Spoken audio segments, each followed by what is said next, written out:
Today will study inverse trigonometrical function. आज हम लोग इनवर्स ट्रिगोनोमेट्रिकल फंक्शन पढ़ेंगे। क्लास 12 का चैप्टर है। उससे पहले हम लोग जान लेते हैं, देखिए थोड़ा सा रिलेशन और फंक्शन में भी हम लोग थोड़ा सा पढ़े होंगे। थोड़ा सा यहाँ पर कंसीडर कीजिए एक एग्जांपल के तहत क्या होता है। इसे यहाँ लिखा हुआ है f(x) = 2x + 1। f(x) = 2x + 1। Here value of f(x) depend upon value of x। यहाँ वैल्यू ऑफ f(x) जो है x पे डिपेंड्स है। तो value of x is called domain. सबसे पहले जान लीजिए कि डोमेन क्या है। डोमेन होता है value of x। Value of x जो हम पुट करते हैं, जैसे यहाँ f1 पुट किए, क्या हो गया 2 × 1 + 1 = हो गया 3। और इसको अगर हम इस तरह से इस सिस्टम से लिखें, f इसको बोलते हैं a, इसको बोलते हैं b। तो a यहाँ कितना पुट किए हम 1 और ये कितना हो गया 3। तो ये हो गया डोमेन, ये हो गया 1 को 3 से। ये रिलेशन फंक्शन में हम लोग पढ़े होंगे। अब इसी में यहाँ f अगर 2 लिखते हैं तो क्या होता है 2 × 2 = 4 1 5। तो 2 पे ये हो गया 5। ये एक फंक्शन है, इट इज लीनियर फंक्शन है। f(x) = 2x + 1। x का वैल्यू जो हम पुट कर रहे हैं, all real possible value of x called domain. All real value of x, all real value of x called domain. और रेंज की जो बात होती है ये हम लोग पढ़ चुके हैं फंक्शन में। और रेंज की जो बात होती है, वैल्यू हमने क्या किया, x = 1 पुट किया तो क्या निकला 3 5, दैट मीन्स f(x). और रेंज हो जाएगा value of all real possible value of f(x). All real possible value of f(x) is called range. ये हम लोग रिलेशन फंक्शन में थोड़ा बहुत पढ़े होंगे, समझ में आ गया। अब इसी को इनवर्स देखिए क्या होता है। यहाँ पर है value of f(x) depend upon the value of x। इसी f(x) को हम लोग क्या बोलते हैं y। और यही इधर x = हो जाता है f(−y)। इसी को बोलते हैं हम लोग इनवर्स। अब यहाँ पर एग्जाम्पल देख लीजिए थोड़ा सा। f(x) को अगर हम y इंडिकेट करें तो y = हो गया 2x + 1।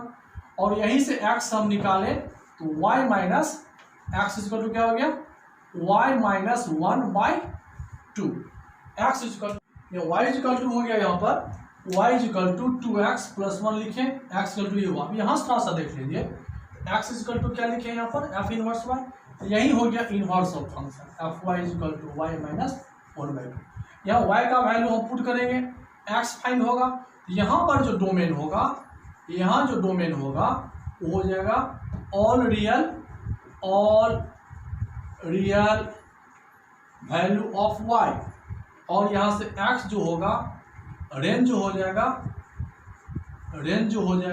वो वैल्यू ऑफ x हो जाएगा।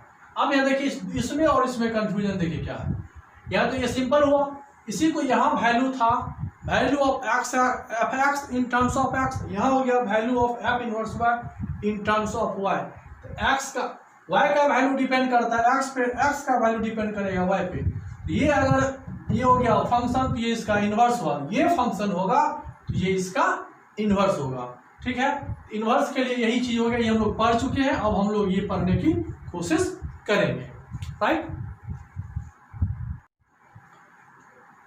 अब इनवर्स ऑफ फंक्शन का डिफिनेशन देख लीजिए क्या है। corresponding to every bijection f a to b, value of a is called domain और value of b is called range, right।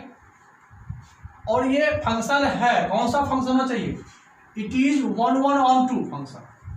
ये 1 1 on 2 होगा तभी इसका इनवर्स होगा। Inverse possible any function when it is so 1 1 on 2 1 1 on 2 function exist होना चाहिए। नहीं होगा तो फिर इसका इनवर्स फाइंड नहीं होगा।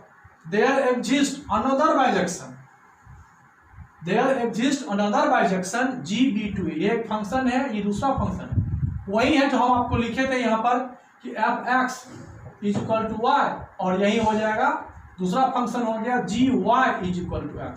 x का वैल्यू पुट करने से y आया, फिर वही y का वैल्यू जब पुट करने से x आ जाए तो वही g another B2A define gy is equal to x if and only if fx is equal to y.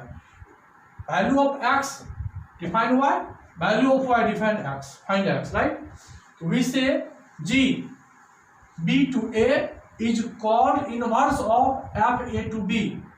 gb to a is inverse of called fa to b and it is denoted by f inverse 1. ये हो गया definition के through कि कोई function define होगा जब वह 1 1 on 2 होगा।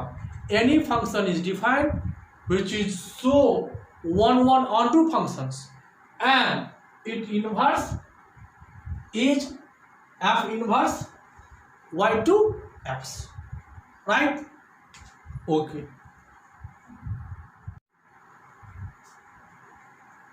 अब हम लोग ट्रिगोनोमेट्रिक फंक्शन पढ़ने जा रहे हैं। ट्रिगोनोमेट्रिकल फंक्शन से पहले हम लोग जानते हैं ट्रिगोनोमेट्रिकल टर्म है साइन, कॉस, टेन, कॉट, सेक और कॉसेक। उससे पहले जानने से पहले हम लोगों को ये जानना पड़ेगा कि साइन, कॉस, टेन, कॉट, सेक, कॉसेक का डोमेन और रेंज क्या है, और जब ये जानकारी हो जाएगी तो फिर उसका हम इन्वर्स करके देख लेंगे और उसका इन्वर्स भी निकल जाएगा कि इन्वर्स में डोमेन रेंज क्या होता है। इसको अच्छे से समझने के लिए ग्राफ का सहारा लेते हैं हम लोग। ग्राफ में भी पढ़ेंगे हम लोग, ट्रिगोनोमेट्रिकल ग्राफ जब पढ़ेंगे थोड़ा सा आप लोग जानते होंगे। थोड़ा सा यहाँ देखिए, हम साइन एक्स का ग्राफ खींच रहे हैं, साइन थीटा का ग्राफ खींच रहे हैं। एक्स एक्सिस है, वाई एक्सिस है, साइन 0 0 होता है और यहाँ पर ये π/2 हुआ और यहाँ पाई है। फिर आगे बढ़ेंगे 3π/2 होगा, फिर आगे जाएंगे 2π होगा। 0 पे 0 होता है, π/2 पे 1 होता है। और पाई पे इस तरह से हम जब वैल्यू पुट करेंगे 60 लेंगे, 30 लेंगे, 45 लेंगे, 60 लेंगे, जब सारा वैल्यू को पुट करेंगे इस तरह से ये कर्व इस तरह से मिलता है। फिर जब हम यहाँ मिलाते हैं वैल्यू पुट करके तो ऐसा आता है, फिर जब ऐसे मिलाते हैं इस टाइप का ये मिलता है, निश्चित रूप से मिलता है। फिर इधर जब हम आते हैं -π/2 पे, -π/2 पे यहाँ से यहाँ मिलेगा, फिर पाई पे जाएंगे तो फिर ऐसे मिलेगा, फिर जब -3π/2 पे ऐसे जाएगा। मतलब ये कभी रुकता नहीं है। अगर जनरली देखा जाए तो ये ग्राफ इस तरह से चलते चला जाएगा, ये ग्राफ इस तरह से चलते चला जाएगा। लेकिन इसमें एक सिचुएशन क्या होता है, जब भी हम x का वैल्यू देख रहे हैं, x का वैल्यू यहाँ पर एंगल के फॉर्म में है, इधर पॉजिटिव इधर माइनस नेगेटिव, और ये वैल्यू ऑफ y है, ये वैल्यू ऑफ y पॉजिटिव और यहाँ नेगेटिव है। तो एक बातें तो आप ध्यान से देखिए, समझ में आ गया होगा कि साइन थीटा का जब वैल्यू हम फाइंड करते हैं, थीटा का वैल्यू हुआ डोमेन, थीटा का वैल्यू है डोमेन, या कोई ऐसा पार्टिकुलर वैल्यू है जो हम नहीं लिख रहे हैं, सारे वैल्यू होता है। तो all real value of theta define 0, 1 degree, 2 degree, 3 degree, 4 degree. अगर हम ये लेते जाए साइन 45 होता है 1/√2, तो वो भी कहीं यहाँ आएगा पक्का। 45 30√2 30 1/2, इस तरह से अगर हम वैल्यू पुट करते जाए तो इस तरह से ग्राफ एक्जैक्टली आता है। फिर यही वैल्यू हम जब इधर आगे बढ़ जाते हैं फिर ये रिपीट करके इस तरह का ग्राफ का फॉर्मेशन करता है। यहाँ पर क्या देखिए हम कि थीटा का मान कुछ भी ले, पॉजिटिव या कुछ भी ले नेगेटिव, तो कोई इफेक्ट नहीं पड़ता और ये कंटिन्यूस रुकता नहीं है, ये रुकता नहीं है। ये कर्व की तरह इधर भी इन्फिनिटी तक और इधर भी इन्फिनिटी तक, दोनों तरफ क्या होता है, इधर पॉजिटिव इन्फिनिटी इधर नेगेटिव इन्फिनिटी, दोनों ओर चलते चला जाता है। इसीलिए इसका डोमेन को हम लोग क्या बोले, आर। आर का मतलब हो गया रियल वैल्यू। आर लिखे, आर को ही हम लोग लिखते हैं, आर ही लिखा जाता है -∞ टू इन्फिनिटी। यही बात हुआ कि वैल्यू ऑफ थीटा, या इसको ऐसे लिखिए, वैल्यू ऑफ थीटा क्या हो जाएगा, ये -∞ टू +∞, इसी को लिखते हैं आर। तीनों एक ही चीज़ हुआ। यहाँ पर समझ में आ गया डोमेन क्यों आर लिखा गया। इसी प्रकार से रेंज समझ में आना चाहिए। रेंज क्या हुआ, -1 से 1। देखिए y का वैल्यू मैक्सिमम 1 आया और मिनिमम 1 आया। ये साइन थीटा के ग्राफ से समझ में आपको आ गया होगा कि डोमेन आर और रेंज -1 मॉलिक्यूल। इसी प्रकार से हम कॉस का भी ग्राफ बनाते हैं तो ये डिफाइन होता है। टेन का ग्राफ में ये आता है, कॉट में ये आएगा, सेक में ये आएगा और कॉसेक में आएगा। थोड़ी थोड़ी जानकारी हम सब का ले लेते हैं। साइन थीटा समझ में आ गया। अब इसी में देखिए इनवर्स, इनवर्स भी यही है 100%। इसका इनवर्स में देख लीजिए, साइन इनवर्स में जब हम लोग ये ग्राफ लेंगे एक्स वाई का, यहाँ पर ये अपोजिट हो जाएगा। ये साइन 0 0, ये यहाँ से इस तरह से ये चला जाएगा, नहीं फर्स्ट क्वाड्रेंट पॉजिटिव होगा, इस तरह से ग्राफ जाएगा, फिर इस तरह से ये ग्राफ इस तरह से ये इस तरह से जाएगा, इस तरह से जाएगा। अब यहाँ देखिए उल्टा हो गया, x का वैल्यू y हो गया, y का वैल्यू x हो गया, यही हो गया इनवर्स। इसको हम लोग बोलेंगे साइन इनवर्स x। कैसे हुआ? यहाँ if sine theta is equal to x, तो theta is equal to sine inverse x। यहाँ पर ये हो गया डोमेन, ये हुआ रेंज, यहाँ पर ये हुआ डोमेन और ये हुआ रेंज। तब यहाँ जो वैल्यू था x का वैल्यू, ये हो गया x का वैल्यू, x का वैल्यू यहाँ क्या हो गया? डोमेन हो गया। x का वैल्यू यहाँ, x का वैल्यू क्या है? 1, और यहाँ कितना है? -1। यहाँ जो वैल्यू यहाँ इसके साथ लगा हुआ है, ये 1 हुआ मैक्सिमम और -1 हो गया ये मिनिमम, इसलिए डोमेन हो गया -1 से 1। और रेंज हम लोग क्या देखते हैं? 1 कंप्लीट वैल्यू देखते हैं प्लस माइनस। यहाँ तो हम लोग ने r लिख दिया, लेकिन इनवर्स में हम लोग एक positive to negative, maximum to minimum का एक सर्च करते हैं, एक कंप्लीट लेते हैं। यहाँ से देखिए ये π/2 है, ये π/2 होगा, यहाँ पर π/2 पे 1 हुआ और यहाँ -π/2 पे 1 हुआ। यहाँ से यही हम लोग काउंट करते हैं, इसलिए इसका रेंज यहाँ से -π/2 से π/2 हो गया। इसी प्रकार से हम लोग जब ग्राफ पढ़ेंगे ट्रिगोनोमेट्रिकल ग्राफ पे, ये क्लियर हो जाएगा कि डोमेन और रेंज कैसे निकलते हैं। एक मोटा मोटी हम आपको बता दिए कि साइन थीटा का डोमेन क्या होगा, रेंज कैसे होता है, और यही जब साइन इनवर्स में आ जाता है इसका डोमेन और इसका रेंज कैसे होता है। एक और देख लीजिए, टेन थीटा का ग्राफ देख लीजिए, एक टेन थीटा का देख लीजिए। तो टेन थीटा में देखिए क्या होता है, टेन थीटा में ये हो गया y और ये x हो गया, ये 0, ये π/2, ये हो गया पाई, ये हो गया π/2 पाई, 3π/2 2 पाई, -π/2 -पाई -3π/2 ऐसा होना। अब यहाँ देखिए tan 0 0 होता है, tan ये हो गया π/2 90 में कितना होता है? 45 पे 1 होता है, अब π/2 पे इन्फिनिटी होता है। यहाँ 60 रखेंगे, 30 रखेंगे, 60 रखेंगे, साइन 30 1/√3 समथिंग 60 √3 45 ये हुआ 45.60 समथिंग, इस तरह से ये वैल्यू जाता जाता है। लेकिन 90 पे इन्फिनिटी देगा तो 90 पे कहीं टच करेगा, ये 90 पे इन्फिनिटी पे टच करेगा। सिमिलरली जब हम बैक हो जाए इस तरह से, लेकिन इसको टच नहीं करेगा, ये -90 और +90 को टच नहीं करेगा। फिर आगे जाइए, फर्स्ट क्वाड्रेंट हुआ, ये फोर्थ क्वाड्रेंट हो गया। सेकेंड क्वाड्रेंट में जब ये बात करेंगे तो फिर सिमिलरली ये कर्व इस तरह से बनता है।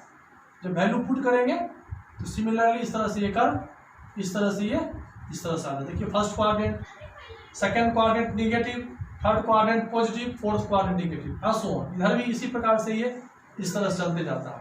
हम लोग इसके आधार पे टेन थीटा का डोमेन देखिए क्या लिखे, हम r लिखे, r होना चाहिए, लेकिन देखिए यहाँ पर -π/2 पे नहीं टच करेगा, 3π/2 पे नहीं टच करेगा, -π/2 को टच नहीं करेगा, -3π/2 को टच नहीं करेगा। मतलब पाई को टच कर रहा है, 0 टच कर रहा है, पाई कर रहा है, 2 पाई कर रहा है, सो रियल नंबर तो होगा, लेकिन ये ऑड मल्टीपल ऑफ π/2, π/2 हो गया 1/2, pi into 1/2, pi into 3/2 divided by 2 in all condition, pi 3π/2। ये 1 यहाँ पर है, यहाँ पर 3 है, आगे 5π/2 होगा, 7π/2, 9π/2, 11π/2 ऐसो ऑन। ये π/2 जो हो जाएगा, इसका मतलब odd multiple of π/2 does not define, therefore we say domain of tan theta is r that means real number, -2n + 1 π/2। Range देखिए फिर वही -π/2 से π/2, माइनस y का वैल्यू यहाँ पर -∞ से +∞ की तरफ है y का वैल्यू, इसलिए रेंज इसका हो गया r। सिमिलरली कॉट का भी होता है, सेक हो गया जो कॉस का रेसिप्रोकल, जो वैल्यू ये दे रहा है वो वैल्यू ये नहीं देगा, अपोजिट हो जाएगा। ठीक है। इस तरह से हम फिर इसी में जब चले जाएंगे तो यही रिवर्स कर जाता है। तो मोटा मोटी हम लोग समझ गए कि डोमेन और रेंज साइन थीटा और sine inverse x, cos theta और कॉस इनवर्स एक्स का क्या डोमेन है और क्या रेंज है। और यहाँ पे कंफ्यूजन होगा तो मेरा क्लास ग्राफ ऑफ ट्रिगोनोमेट्री या ग्राफ ऑफ फंक्शन जब पढ़ाएंगे तो उसमें हम इसको डिक्लेयर कर लेंगे कि किस प्रकार से ये आर हुआ ये हुआ। फिलहाल हम लोगों को याद रखना होगा कि डोमेन कैसे होता है और रेंज क्या होता है, इनवर्स का डोमेन क्या होता है और इनवर्स का रेंज क्या होता है।